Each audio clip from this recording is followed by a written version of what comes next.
Cross. Cross. Oh, so Jab. Jab cross.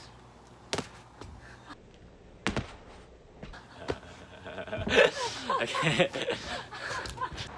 Hello guys, so today we're going to be doing 7 tips that help me train in MMA and hopefully might be able to help you. I'm going to be bringing in my partner today and yeah, let's crack on. let's crack on. Tip number 1, mastering the basics. MMA is such a broad sport. There are 3 fundamental aspects: striking, wrestling and Brazilian Jiu Jitsu. However, it's a very complicated sport. It is almost like doing a triathlon, but doing all those activities all at once, crossing over all the different skills. So it's very important to master the basics. Therefore, it is easy to think, if I want to get good at MMA, go to an MMA gym and just do MMA lessons. That is not the way to go about this. The way to go about this is you have to attend each of these individual martial arts, Brazilian Jiu-Jitsu, wrestling, striking being the fundamental 3, to be able to get good at each individual aspect and then mix them together. Otherwise, you will become okay at everything but not good at anything. All the best fighters approach training like this. Just think about Khabib.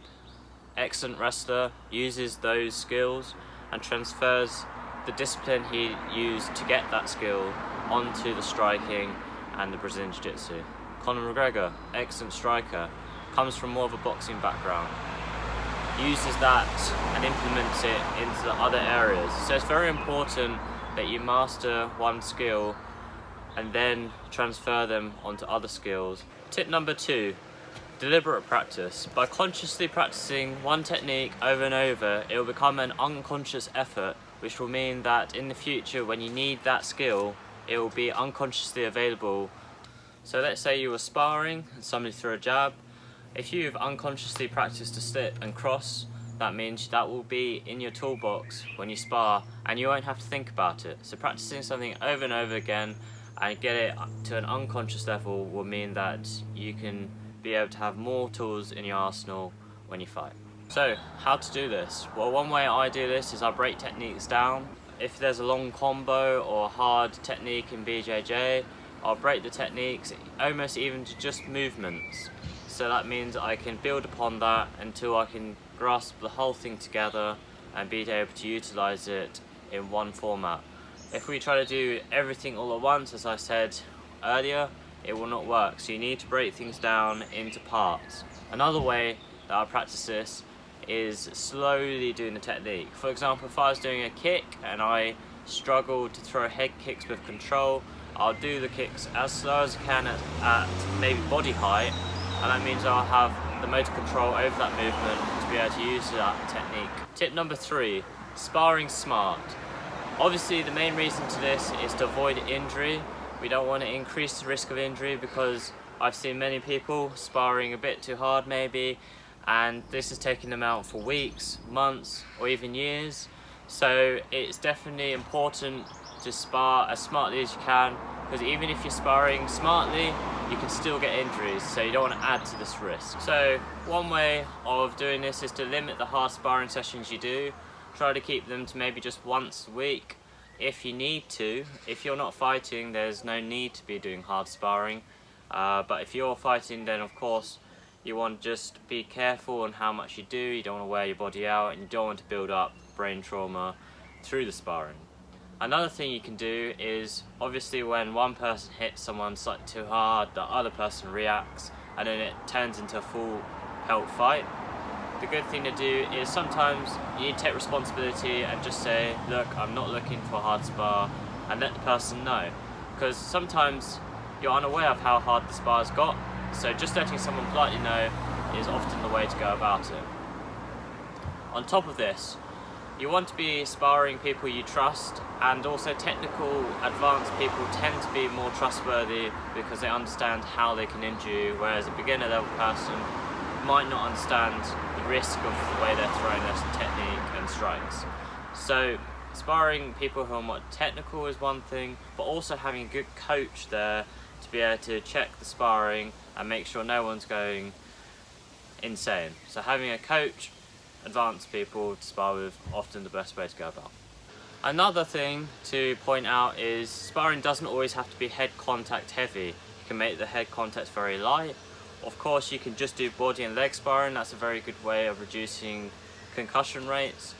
If you're doing Jiu Jitsu, you want to tap early rather than late. What's the point in injuring yourself in a sparring situation when it doesn't mean anything? So tapping early, doing more body and leg sparring, and reducing the head contact is definitely the way to go about it. Tip number 4, seeking technical advice. For me personally, personal training has really helped me grasp knowledge that I wouldn't have otherwise been able to gain. But of course, this doesn't have to be always personal training. You can ask your instructors before, during and after sessions on specific advice that you're seeking, and this will allow you to advance quicker than the person who does not ask questions. So do not be shy, always ask questions, and you'll vastly improve. And of course, there's plenty of online information, as you would know by watching this video. Tip number 5, train with everyone. Everyone has something different to offer, and if you do discriminate against certain people, you'll be missing out something that they may be better at than you. This could be just awkwardness, different skill set, different body, but training with everyone is a good idea to be able to grasp different skills from different people and gain more knowledge. So when I say train with everyone, train with people also not as good as yourself. This will allow you to consolidate information that you might have not understood before by having to teach this skill to someone else. For example, if you haven't thought about how you cross, you might have forgotten how you got so good at crossing in the first place. So it's definitely a way of learning which people neglect as they get better. Tip number 6, develop your own style. Take the things that work for you and leave the things that don't work for you. Everyone's got a different body, everyone's got a different mind, and everyone therefore has an individual way that they should approach it. Cloning the same kind of fighter is not going to work, and at the end of the day, every style has its downfall. So you don't want to be really predictable in your approach. So you want to take the things that work for you and leave the things that don't work for you, and develop your own way of fighting that works for your body and your mind. Because remember, there's no right way, there's only a better way for you. So don't think this is right or wrong. Think about what's going to be better for the way you approach sparring, fighting, or martial arts in general. Tip number 7, look after yourself.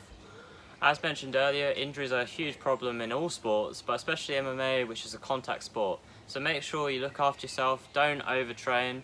Training 6 hours a day isn't for everyone and isn't something that I would even suggest.